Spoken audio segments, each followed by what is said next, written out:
News 42 Kannada.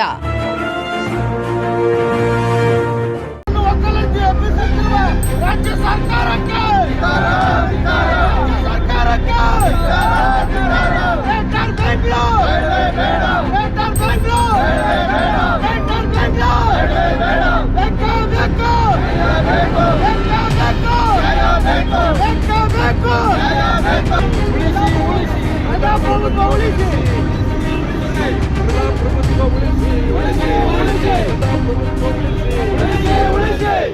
Greater Bangalore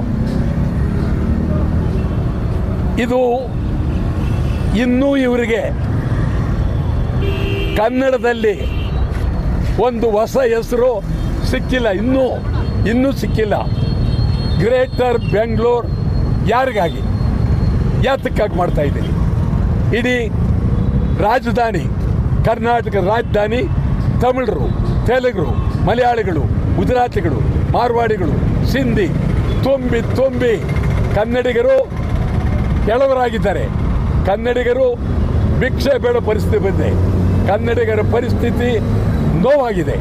ಇವತ್ತು ನೀವು 4-5 ಭಾಗ ಮಾಡಿ ಬೆಂಗಳೂರನ್ನ ತಮಿಳರ ಮೇಯರ್ ಆಗಬೇಕು, ತೆಲುಗರ ಮೇಯರ್ ಆಗಬೇಕು, ಮಲಯಾಳಿಗಳ ಮೇಯರ್ ಆಗಿರಬೇಕು. ಏನು ಪ್ರಶ್ನೆ? ಬಿಡದಿ ರೈತರು ಏನು ಮಾಡ್ತಾ ಇದ್ದಾರೆ? ನನ್ನ ಸಂಪೂರ್ಣ ಬೆಂಬಲ ಇದೆ. ಬಿಡದಿ ಒಂದೇ ಅಲ್ಲ, ಬೆಂಗಳೂರಿನ ಸುತ್ತ ಕರ್ನಾಟಕದ ಎಲ್ಲೂ ಜಮೀನು ಬಿಟ್ಕೊಡ್ಬೇಡಿ. ರೈತರು ಕ್ರಾಂತಿ ಆಗಲಿ, ಬಿಟ್ಕೊಡೋಕೆ ಕೂಡ್ದು. ರೈತರಿಗೆ ಸಂಪೂರ್ಣ ರೈತರಿಗೆ ನನ್ನ ಬೆಂಬಲ ಇದೆ. ಬಿಟ್ಕೊಡ್ಬೇಡಿ. ಎಲ್ಲೇ ಆಗಲಿ, ಕರ್ನಾಟಕದ ಯಾವ ಮೂಲೆಯಲ್ಲಾಗಲಿ ಜಾಗವನ್ನು ಬಿಟ್ಕೊಡ್ಬೇಡಿ. ಕೊಟ್ಟರೆ ಕನ್ನಡಕ್ಕೆ ಅಪಾಯ, ಕನ್ನಡಿಗರಿಗೆ ಅಪಾಯ, ರೈತರಿಗೆ ಅಪಾಯ. ಗ್ರೇಟರ್ ಬೆಂಗಳೂರು ಯಾರೇ ಒಪ್ಪಬಾರ್ದು. ಮುಂದಿನ ದಿನಗಳಲ್ಲಿ ಈ ಬಗ್ಗೆ ನಾವು ಇನ್ನೂ ಚಿಂತನೆ ಮಾಡ್ತೀವಿ. ಗ್ರೇಟರ್ ಬೆಂಗಳೂರು ವಿರುದ್ಧ ಹಂತವಾಗಿ ತೀವ್ರ ಚಳುವಳಿಯನ್ನು ಮಾಡ್ತೇವೆ. ಸರ್ಕಾರ ಮಾಡಿದ್ದೇ ಆದರೆ ನಾವು, ನನ್ನೊಬ್ಬಂದೇ ಅಲ್ಲ, ಈ ಬಗ್ಗೆ ಪಕ್ಷಾತೀತವಾಗಿ ಇಡೀ ರಾಜ್ಯದ ಉದ್ದಗಲಕ್ಕೂ ಹೋರಾಟ ಆಗಬೇಕು. ಹೋರಾಟ ಅಂದರೆ ಒಂದು ದಿನ ನಿಲ್ಲಿಸೋದಲ್ಲ, ಇದು ಅಂತಿಮವಾಗಿ ಎಲ್ಲ ಕಡೆ ಹೋರಾಟಗಳು ನಡೆದು ಜೈಲ್ ಚಳುವಳಿ ಆಗಬೇಕು. ಜೈಲ್ ಚಳುವಳಿ, ನಾನು ಜೈಲಿಗೆ ಹೋಗಕ್ಕೆ ಸಿದ್ಧ.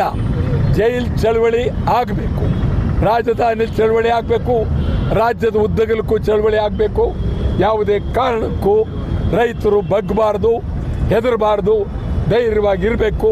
ನಾನಂತೂ ನಿಮ್ಮ ಪರವಾಗಿ ಎಲ್ಲಿ ಕರೆದ್ರು ಚಳುವಳಿ ಬರ್ತೇನೆ. ನಾನು ನಿಜವಾಗಲೂ ಜೈಲಿಗೆ ಹೋಗೋಕ್ಕೆ ಭಾಳ ಎಷ್ಟೆಷ್ಟು ಜೈಲಿಗೆ ಹೋಗಿದ್ದೀವಿ ಈ ರಾಜ್ಯದಲ್ಲಿ. ರೈತರಿಗಾಗಿ ನಿರಂತರ ಹೋರಾಟ ಮಾಡಿದ್ದೀವಿ. ಈಗಲೂ ಭಾರಿ ಹೋರಾಟ ಮಾಡೋದಕ್ಕೆ ನಾವು ತಯಾರಿದ್ದೇನೆ ಅಂತ ಮಾತನ್ನು ತಮಗೆ ನಾನು ಹೇಳ್ತೀನಿ. ನ್ಯೂಸ್ 42 ಕನ್ನಡ.